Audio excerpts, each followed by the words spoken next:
आज हम क्षेत्रमिति के प्रश्न को देखेंगे। इससे पहले हमने क्षेत्रमिति के ऊपर 2 फार्मूले का वीडियो बनाए हैं। अगर आप वो वीडियो नहीं देखे हैं तो सबसे पहले उसे जाकर देख लें, तो ही आपको यह क्लास समझ में आएगा। जो हम क्वेश्चन बनाएंगे उस पर जो फार्मूला का यूज करेंगे उन सब फार्मूले के बारे में उस वीडियो में दिया गया है। उसका लिंक हम डिस्क्रिप्शन में दे देंगे, आप वहां से भी जाकर देख सकते हैं। ये हमारा क्लास 8 का सुगम गणित का बुक है, जिसका हमने क्षेत्रमिति चैप्टर चालू किया है, जिसमें हम प्रश्नावली 14 का ए देख रहे हैं। तो चलिए इसके प्रश्न को देखते हैं। पहले क्वेश्चन की ओर बढ़ते हैं।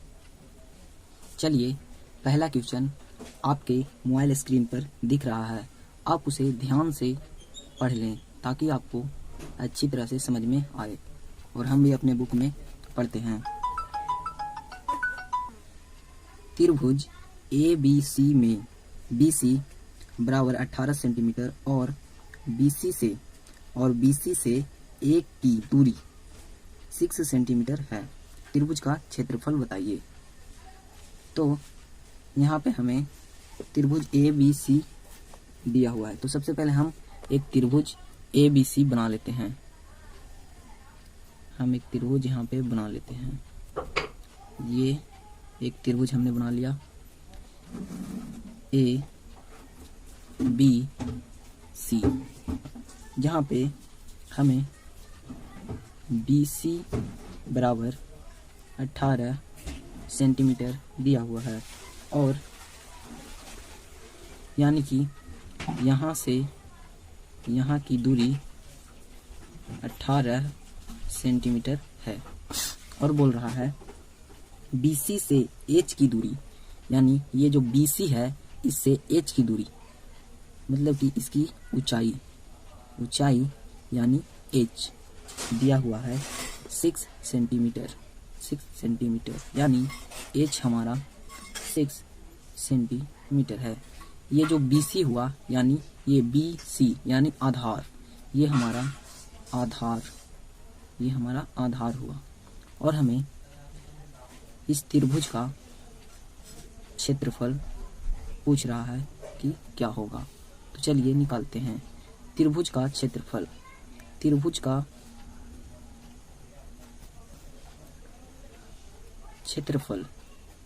का क्षेत्रफल बराबर हमने फार्मूला लिखाया था 1/2 आधार गुने ऊंचाई होता है। तो चलिए हम हमारा आधार यानी ये दिया हुआ है 18 सेंटीमीटर। आधार का मतलब B से C की दूरी BC, ये देखिए BC क्वेश्चन में दिया हुआ था BC बराबर 18 सेंटीमीटर। तो हम यहाँ पे आधार के स्थान पे 18 सेंटीमीटर रख देंगे, और ऊंचाई हमारा ये BC से A की दूरी, ये जो है ये ऊंचाई हमारा क्वेश्चन में ही दिया हुआ था 6 सेंटीमीटर। तो यहाँ पे हम 6 सेंटीमीटर रख लेंगे।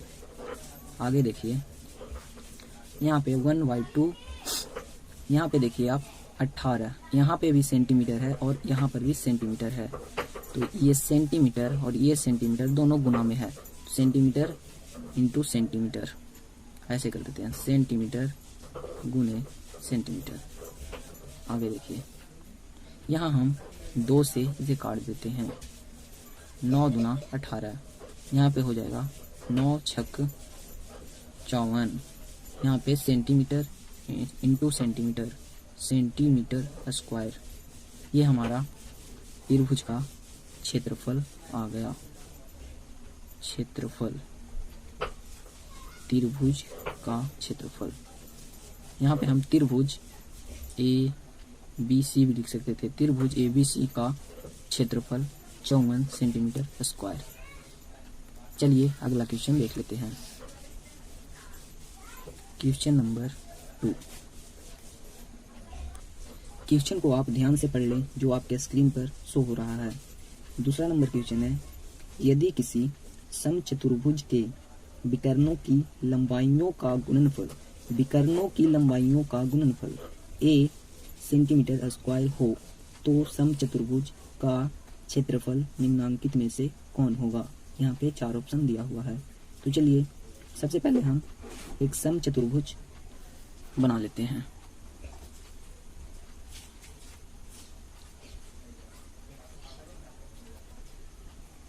कुछ इस प्रकार से एक समचतुर्भुज होता है।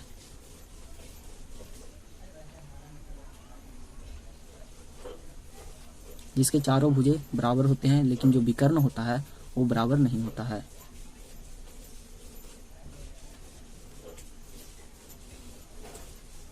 ये 2 विकर्ण हैं। इस विकर्ण को हम D1 मान लेते हैं और इस विकर्ण को हम D2 मान लेते हैं। ये समचतुर्भुज ABCD हम मान लेते हैं। क्वेश्चन में हमारा दिया हुआ है कि समचतुर्भुज के विकर्णों की लंबाइयों, यानी कि ये जो विकर्ण है इसकी लंबाइयों का गुणनफल, यानी D1 गुणे D2, विकर्णों के लंबाइयों का गुणनफल क्या दिया हुआ है, A सेंटीमीटर स्क्वायर, ये हमारा दिया हुआ है।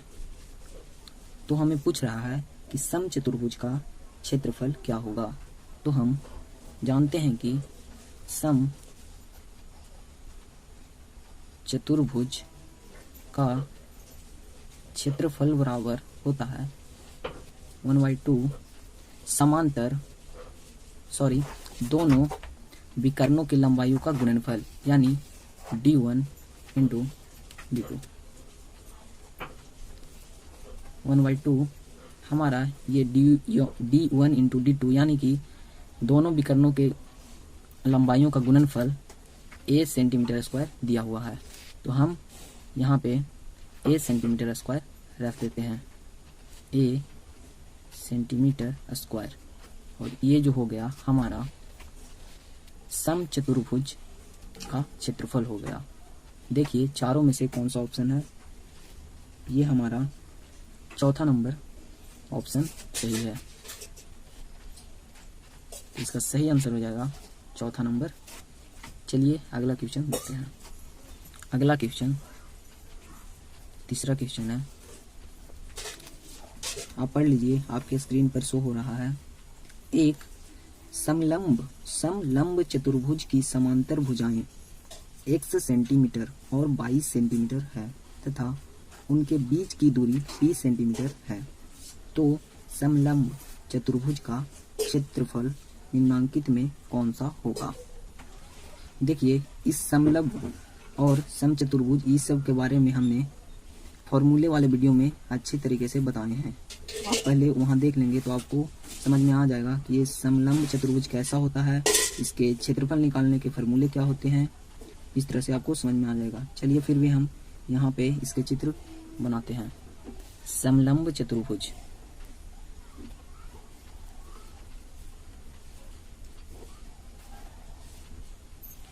कुछ इस प्रकार से होते हैं। इनके 2 समांतर भुजाएं ये हुए, ये इसका ऊंचाई h हुआ। मानते हैं ये समलंब चतुर्भुज ABCD है। इसमें दिया हुआ है कि समलंब चतुर्भुज की समांतर भुजाएं यानी कि ये और ये x सेंटीमीटर, चलिए इसे हम x सेंटीमीटर और इसे 22 सेंटीमीटर, यानी ये दोनों दिया हुआ है, x सेंटीमीटर और 22 सेंटीमीटर। अगला बोल रहा है कि उनके बीच की दूरी, जो ये समांतर भुजाएं हैं इनके बीच की दूरी यानी कि ऊंचाई 30 सेंटीमीटर दिया हुआ है, 30 सेंटीमीटर दिया हुआ है। तो बोल रहा है कि समलंब चतुर्भुज का क्षेत्रफल क्या होगा। इसके 4 ऑप्शन दिए गए हैं, तो चलिए पहले देख लेते हैं। हमें पता है कि समलंब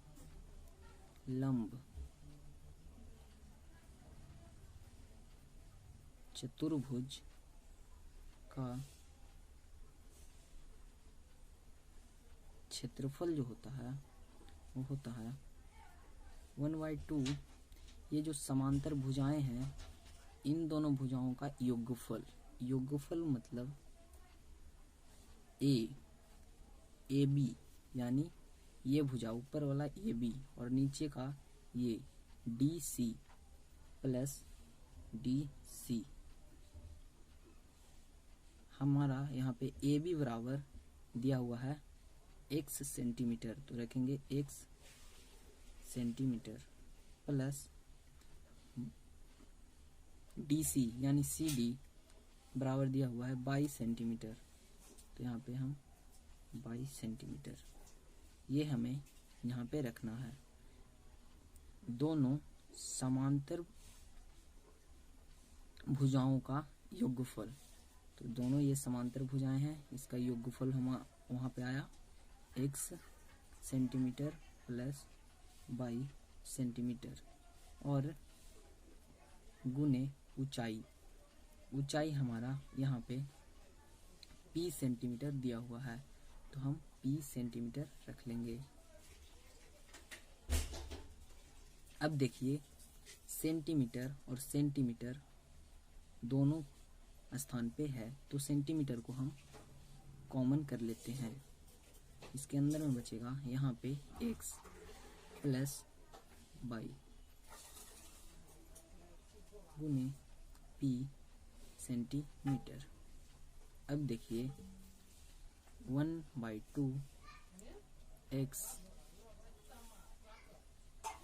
1/2 इंटू x प्लस 22, इस p को हम यहाँ पे लिख लेते हैं और देखिए ये सेंटीमीटर और सेंटीमीटर गुना होकर सेंटीमीटर स्क्वायर हो जाएगा, तो हमारा ये आंसर हो गया। समलंब चतुर्भुज का क्षेत्रफल ये आया। चलिए देखते हैं ये कौन से नंबर ऑप्शन में है, तो ये हमारा दूसरे नंबर ऑप्शन में है, तो इसका आंसर ऑप्शन 2 हो जाएगा। चलिए अगला क्वेश्चन देखते हैं। अगला क्वेश्चन नंबर 4 का पहला, इसमें 3 क्वेश्चन है, पहला, दूसरा और तीसरा। इस वीडियो में हम सिर्फ पहले क्वेश्चन को कवर करेंगे क्योंकि वीडियो बहुत लंबा हो गया है, इसलिए इसके बाद के क्वेश्चन को हम अगले वीडियो में इसके पार्ट 2 में डिस्कस करेंगे। तो चलिए पहले क्वेश्चन को हल कर लेते हैं। क्वेश्चन नंबर 4 का पहला आपके स्क्रीन पर शो हो रहा है, आप इसे ध्यान से पढ़ लें। किसी त्रिभुज ABC में AD लंब है BC पर एवं AD अनुपात BC बराबर 1:2 है। यदि त्रिभुज ABC का क्षेत्रफल 196 सेंटीमीटर स्क्वायर हो तो आधार BC की लंबाई ज्ञात कीजिए। तो चलिए देखते हैं। इसमें एक चित्र भी बना हुआ है जो कि हम बना लेते हैं पहले, उसके बाद आपको दिखाते हैं। कुछ इस प्रकार का चित्र बनाया हुआ है। इसमें हमें बोला गया है कि AD, यहाँ पे आप देख रहे हैं ये जो A है D, A से जो D यहाँ पे जो ये लंब डाला गया है ये BC पे है। यही हमें दिया हुआ था क्वेश्चन में कि AD लंब है BC पर और AD अनुपात BC बराबर 1:2 है और त्रिभुज का क्षेत्रफल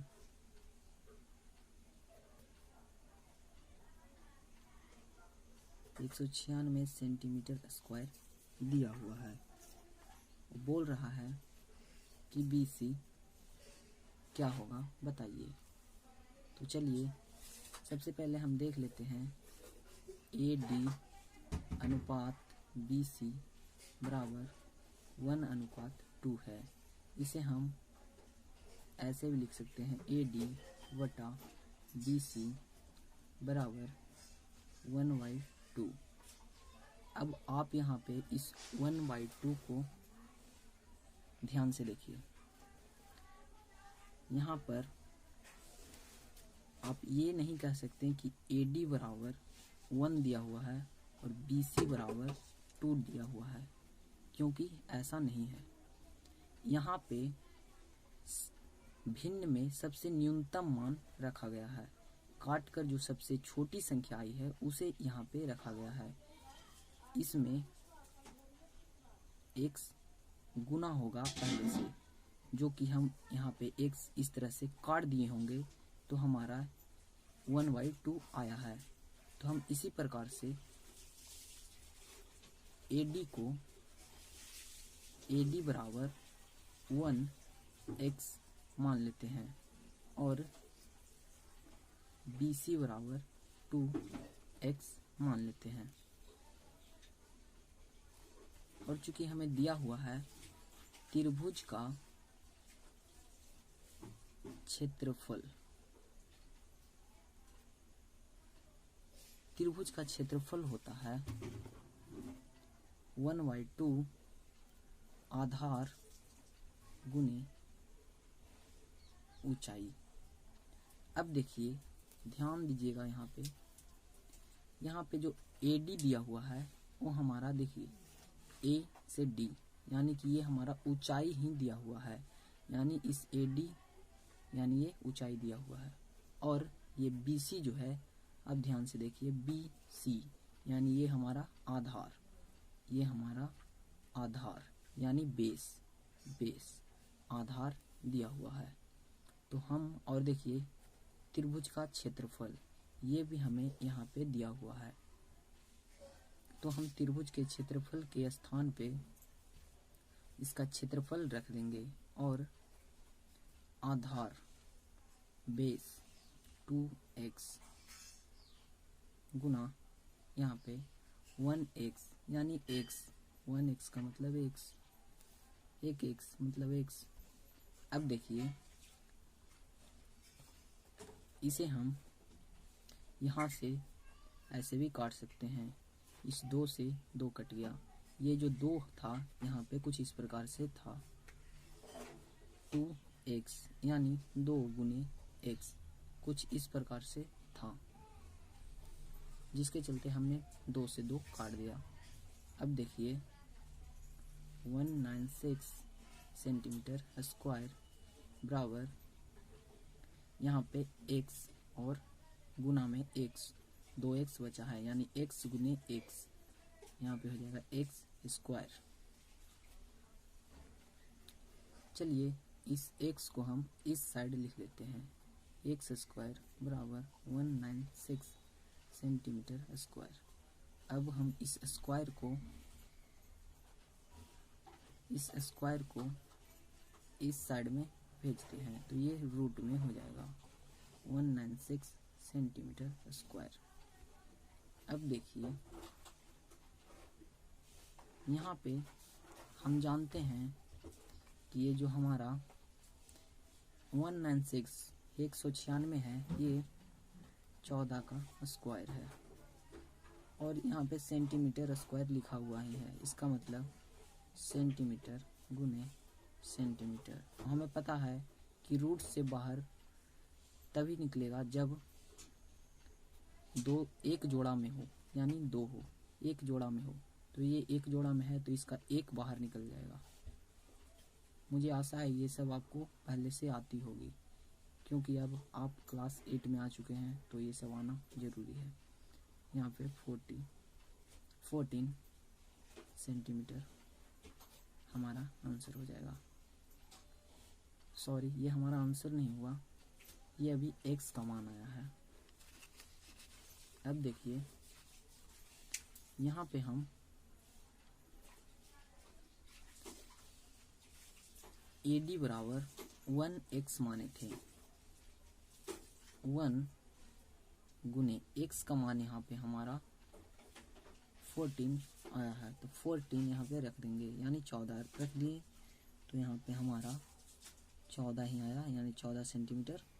यहाँ पे देखिए 2x यानी 2 गुना 14, फिर यहाँ पे 14 का मतलब 14 सेंटीमीटर है, 14 दूनी 28 सेंटीमीटर हो जाएगा। यानी इसका जो आंसर है, हमें पूछ रहा था BC क्या होगा, तो BC बराबर 28 सेंटीमीटर, यानी ये हमारा आधार बराबर 28 सेंटीमीटर आ गया। तो आज का वीडियो यहीं तक रखते हैं, बाकी के क्वेश्चन अगले वीडियो में देखेंगे। तब तक के लिए धन्यवाद।